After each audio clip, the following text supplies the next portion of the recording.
old kind down on the mill hill. I ain't gonna tell you what it was either. No, I'm not. No, I'm not. Now, Ronnie is a good guy. Steve, his brother.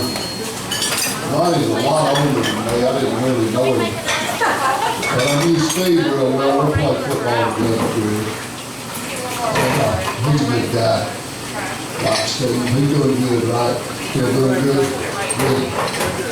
So it's not too long ago, but really good. On the roster, we really only have one other speaker. Then we'll have open mic time, or we have open mic now if anybody wants to come up. But I want to give a little hit for the May coming up, just to get you started. I'm going to try to recruit Steve Campbell for, I've been practicing rap. Okay. I know it's hard to believe. I talk so slow and all, I really have to work at rap. Can you understand a rap? Anybody, can you understand what they say when they rap? So, okay, you can. Ronnie does. She's hip. Ronnie's hip. But anyway, does anybody get off the subject? Anybody ever watch this show on cable TV called Justified? Just show hand. All right, we've got a few in here like Justified. Well, that theme song for Justified is called Hard Times. Or Long Hard Times, something like that. And it's a country rap with a banjo. So now, see if I can't get Steve to play the banjo for me, and I'm going to rap that song in May. So it'll take a while to get all this together. So anyway. Better start now. It's only 4 months away. So anyway, okay, anybody want to get up, say anything before Steve comes up? Carl, you got anything to say? I'll have things up. I didn't know what to say. Claudette's over there, right behind you, Steve. Ronnie Bruce. Ronnie. You coming up, Amy Lou? 5 seconds, that's it. Thank you, dear. Our favorite mail carrier for the Sugar Creek community. Formerly the Sunnyside Blonde.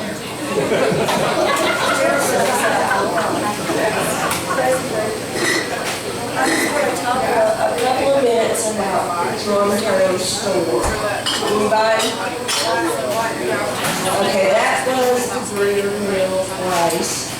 5 cents. You got Coca-Cola, 5 cents. You got a sugar daddy this long. They spark powers with the bubble gum in it. You really have collecting bottles so we can have 5 cents, and then we can get every bottle. We got a candy bar, a Coca-Cola. If we smoke back there, you guys have cigarettes for our nickel. The drugstore store was where everybody bought their wine. And we never used it like we used Crisco. We didn't. But I saw it on the shelf one time and asked Daddy what it was, and he said, we don't use that. Okay. You bought your meat, you bought your vegetables, you bought your baby dolls, you bought Coke, Pepsi, cigarettes, candy,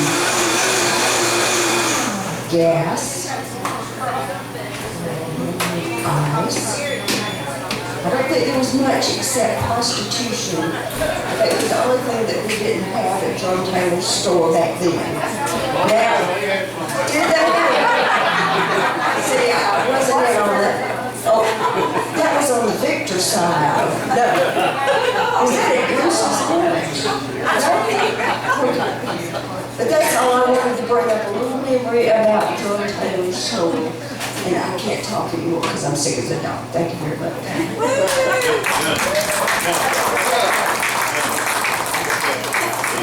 Steve Campbell won't get up here and talk. I'm gonna tell you a story about him. Next time he'll come prepared. True story. Steve and I, and there was 12 guys. We started back in the 80s going out into Arkansas, out to Mountain View, Arkansas. It was the home of Grandpa John. We went out there, Steve's band, had some wonderful musicians, and played with Grandpa Jones, his family. They came out and partied with us. Well, Steve and I went to Arkansas by ourselves one time. Thanksgiving, around Thanksgiving, we left and went out there. Well, this wonderful new electronic device had just come out, and I bought one. It was a remote controlled fart machine. Had a button, you know, you can mash the button. It had more keys on it than Campbell's got on his banjo. Anyway, that thing, I thought that was wonderful. Well, we go out there, and there was one girl that we had known since she was 15, probably younger than that, I guess. Pam was. When she was just a teenager. Wonderful voice. She sang at the White House several times. And they had a group called the Leatherwoods. Well, we became real good friends with her. She was grown woman then. And then she had another friend, a lady, and she was a songwriter and a wonderful singer. So Steve and I were staying at this cabin on the White River, and Pam and this girl came out. Well, they were excited about Steve because Steve can play anything with strings on it. And they always wanted to get him to play and sing with them. Well, this woman that came out with him, she had written some pretty successful songs. And she looked like Dolly Parton. So I mean, she had on the fancy clothes and everything, you know, she was dressed up, and they came out that night. Well, that fart machine, I had taped it up under a chair. And they came in and we sat around and talked and everything, and they started singing. And this girl, and then, you know, she had written this wonderful, beautiful love song. And Campbell, he was playing, and I mean, it was going on. And they stopped, and you know, we were just doing and all, and Steve started tuning his banjo, and he did that a little bit, and I said, "It's right now, I hit the button."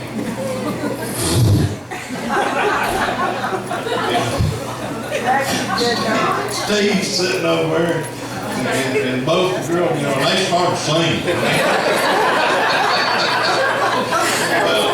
Well, they play it again. They play another song and get through. Come on, and they look around at each other. And finally, Pam, she's sitting over there, and they stopped playing that. She looked mean at Steve. Anyway, they played for a while.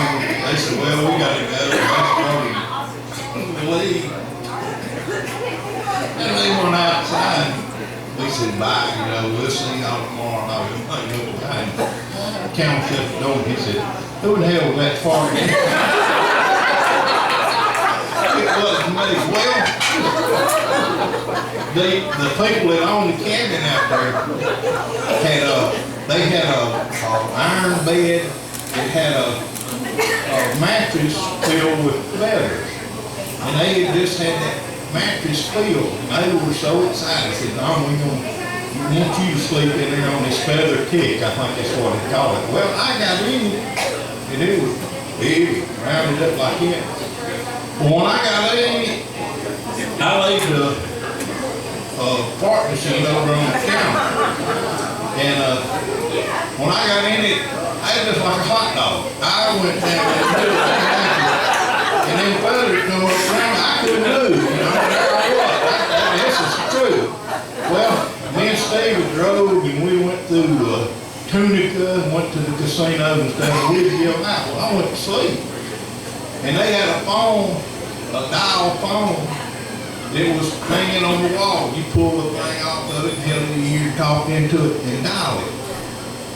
Well, the dial on that phone activated the fart machine.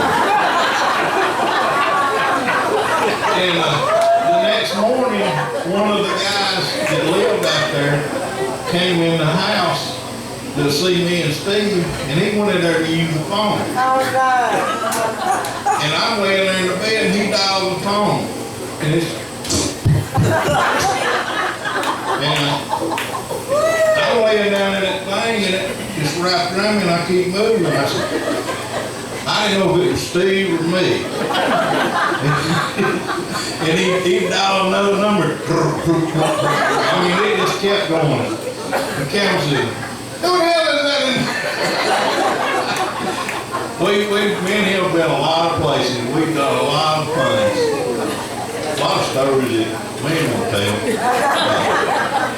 And buddy, if it hadn't been for that tater, me and Sherry might not never meet. I had a good time. I had to tell you that.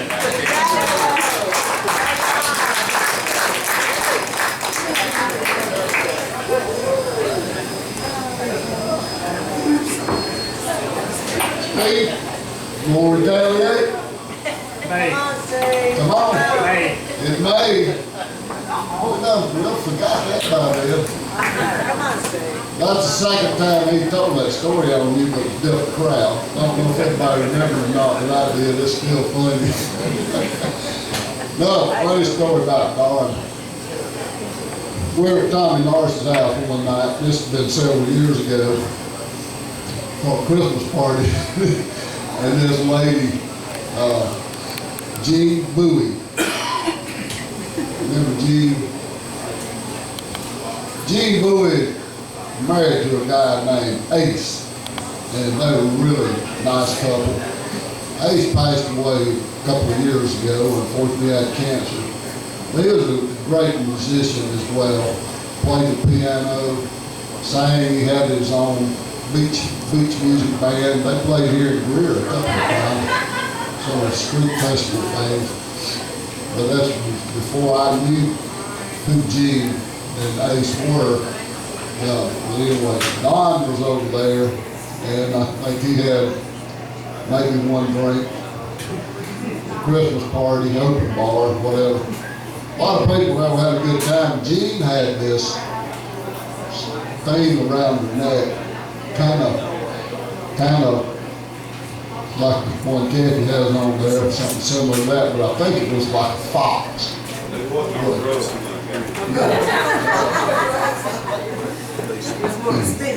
Don grabbed that thing off her neck and did a dance with that around. That's one of the funniest things I've ever seen in my life. I will not try to duplicate that up here in public, but it was, yeah. Did I borrow your scar? No, I'm just kidding. But we see Jean occasionally out shagging. She's a shagger, but her and Ace were. So we see her occasionally, and we bring that up to her every now and then. We still get her a good laugh at it. She still remembers that. Finally remembers that, I might add. It was hilarious. Yes. Do you think that Duck can help Don differentiate between a boy cow and a girl cow? A boy cow. Well, A boy cow? well, he had a buffalo with what he thought was a girl cow, but it was not a girl cow, and I tried to tell him that it was not a girl cow. And he made fun of me on Facebook. Don, did you do that? Yes.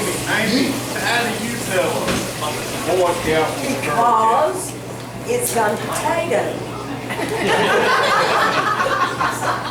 But if it's got a potato and it's got four borders sticking off of it, it's a female. No. Good. It had long horns and a potato. And I thought maybe Duck could help Don with that problem. I don't know, I might be wrong, but you can't have a boy or a male cow or a female cow. Came from They're the mill. right about right or wrong. Some of you educated people tell me, who taught biology? We got a lot of math teachers and stuff in here. Who taught biology? You can have a map cow. Or what? I'll have map cow. So we won't get into biology right now. But I bet, yeah, that's right. So you either have like bull or heifer or whatever. But anyway, anybody else? Okay, Buddy is gonna come up and close us out. Come on up, buddy.